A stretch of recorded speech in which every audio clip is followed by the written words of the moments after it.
네, 안녕하십니까. 제8회 청년 플러스 포럼 기조 발표를 맡게 된 청년 플러스 서포터즈 김종휴입니다.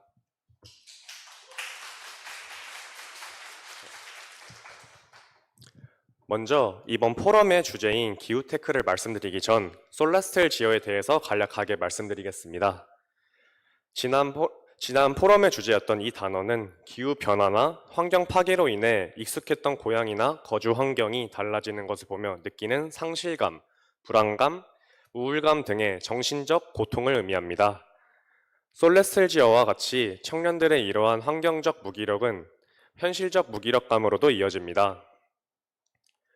2024 청년의 삶 실태조사에 따르면 청년들은 취업과 불안정한 미래에 대해 고민하고 있습니다.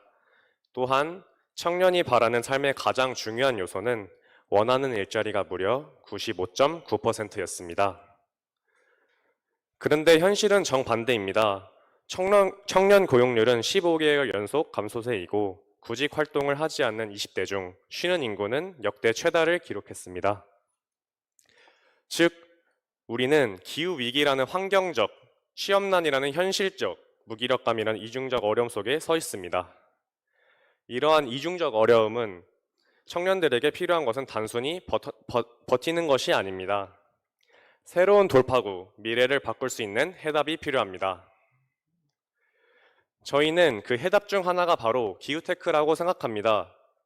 기후테크는 단순한 환경 기술을 넘어 우리가 직면한 기후위기 문제를 해결하고 동시에 청년들에게 새로운 기회와 역할을 제공해 줄 수 있는 분야이기 때문입니다.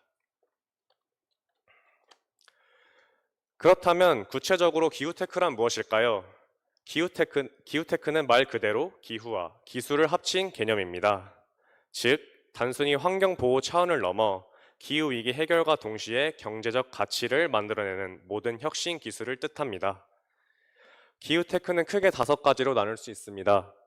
재생에너지, 생산, 저장과 분산화를 이루는 에너지 클린테크, 탄소 포집, 저장, 활용과 효율, 이동수단 전환을 포함하는 카본테크, 자원순환과 친환경 소재, 제품을 다루는 에코테크, 농식품의 생산, 유통을 저탄소로 바꾸는 푸드테크, 위성, 지상 데이터로 탄소와 기상 정보를 관측, 활용하는 지오테크가 여기에 속합니다.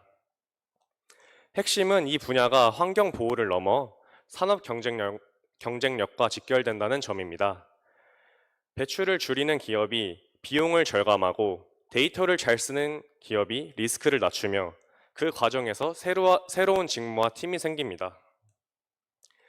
해외 흐름에서는 더 뚜렷한 방향성이 있습니다. 유럽은 2022년 64만 명이었던 태양광 관련 일자리가 2023년 말 82만 명으로 27%나 증가했습니다. 독일에서는 기후테크 관련 구인 규모가 2019년 17만 개에서 2024년 37만 개 이상으로 2배 넘게 늘어났습니다. 인도는 2022년에만 기후테크 분야에서 33만 개의 신규 일자리를 창출했습니다. 그리고 앞으로 2030년까지는 무려 2,400만 개의 신규 일자리가 생겨날 것으로 전망됩니다. 녹색 전환은 이미 일자리를 만드는 동력이며 이를 뒷받침하는 교육, 훈련, 자격 체계가 경쟁력을 기릅니다. 그렇다면 한국 청년들은 기후테크에 대해서 어떻게 생각하고 있을까요? 실제 저희가 대학생들을 대상으로 설문조사를 진행한 결과 기후테크 또는 관련 분야를 안다가 약 60%, 모른다가 약 40%였습니다. 기후 혹은 기후테크 분야로의 진출 의향이 있다는 40%, 없다는 60%였고 현재 진출을 위해 사회적, 제도적 지원이 충분하다는 15%, 충분하지 않다는 85%로 나타났습니다. 또한 사회적 제도에 관한 의견으로는 탄소 중립뿐만 아니라 기후테크에 대한 전문성을 요하며 전공 불문 실습형 수업과 깊이 있는 투자 및 지원을 원했으며 이론보다 데이터를 만지고 제품, 서비스를 만드는 프로젝트 수업과 학기 중 개설 과목, 방학, 부트캠프가 필요하다고 하였습니다. 현장 경험도 핵심이라 프로젝트, 기업, 지자체 인턴십으로 규제와 수요를 직접 겪어야 문제를 제대로 직시할 수 있다는 의견이 컸습니다. 경험은 곧바로 경력으로 이어져야 더욱 효과가 있고 인턴, 프로젝트 등 채용 연계에 대한 의견도 나타났습니다. 아울러 비용 장벽을 낮출 장학금, 활동비 지원과 정보를 한 곳에서 제공하는 커뮤니티, 멘토링 창구가 필요하다는 목소리도 많았습니다. 이처럼 정부의 정책적 지원과 청년들의 자발적 역할 확대가 이루어질 때 기후테크 분야에서 시너지 효과가 나타날 수 있습니다. 설문조사와 더불어 대학생 환경 동아리 소속 두 학생들의 의견도 들어보았습니다. 대학생 A씨는 환경산업이 의미와 성장을 함께 주지만 자본, 정치, 군사로 얽힌 구조적 장벽이 두껍다고 하였습니다. 시민사회연대와 넓은 토론, 교육의 장, 풀뿌리 운동에서 해법을 찾고자 합니다. 대학생 B씨는 기후테크가 분리수거를 넘어 실제 해법과 일자리를 만드는 도구라고 보면서도 대학, 교육, 대외활동, 지원 프로그램의 부족으로 정보, 역량 축적이 어려운 진입 장벽을 지적하고 실무형 교과, 연계 인턴, 창업 부트캠프, 경력 인정 체계, 그리고 쉬운 정보 제공을 요구합니다. 또 전문성의 벽, 특히 문과 청년에게 더 높은 장벽을 우려합니다.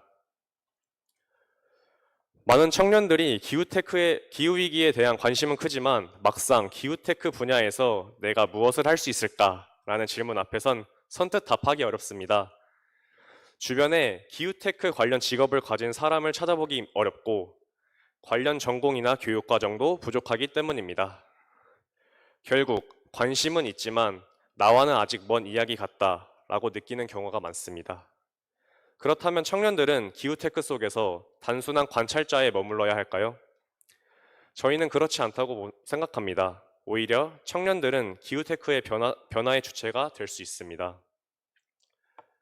저는 그 역할을 4가지로 나누어 설명드리고자 합니다. 정책 공론장, 지역 녹색 전환 프로젝트, 기업 ESG 혁신 등에서 자신의 목소리를 내고 실천에 참여하는 참여자, 탄소 중립과 기후테크를 연결하는 창의적 해법을 제안하고 교육, 커뮤니케이션의 주체로 나서는 기획자, 연구자, 기술 개발자, 창업가로서 실질적인 기후 솔루션을 현실에 적용하는 실행자, 국내외 청년들과 협력하고 세대 간의 전환을 이어가는 지속 가능성 담론의 중심축인 연대자. 이 네 역할이 개인의 열정을 넘어 사회 제도의 뒷받침과 만날 때 우리 사회는 새로운 혁신에 한 발짝 다가갈 것입니다. 지금까지 살펴본 것처럼 청년들은 기후위기와 취업난이라는 이중적 어려움 속에 있습니다. 하지만 동시에 기후테크는 그 어려움을 새로운 기회로 바꿀 수 있는 분야이기도 합니다. 저희는 우리 세대를 뉴 그린 제너레이션이라고 부르고 싶습니다.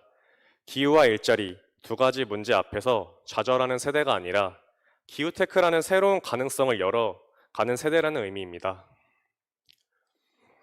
청년들이 기후테크 분야에서 활발히 활동하고 주체가 될 때 우리는 비로소 진정한 탄소 중립 사회를 실현할 수 있습니다. 그리고 그 길에는 정부의 정책적 지원과 기업의 투자, 무엇보다 사회 전체의 관심이 필요합니다. 정부와 기업, 대학과 지역이 함께 힘을 모아 청년이 기후테크의 주역으로 설 수 있도록 뒷받침해 주시길 바랍니다. 여러분 한 사람의 선택과 준비가 산업의 구조를 바꾸고 도시의 풍경을 바꾸며 우리 사회의 미래를 바꿉니다. 오늘 이 자리가 청년의 무기력을 희망으로 바꾸는 출발점이 되기를 기원합니다. 경청해 주셔서 진심으로 감사드리며 이어질 연사분들의 발표도 끝까지 함께 들어주시길 바랍니다. 지금까지 제8회 청년 플러스 포럼에서 기조 발표를 맡은 김종휴였습니다. 감사합니다.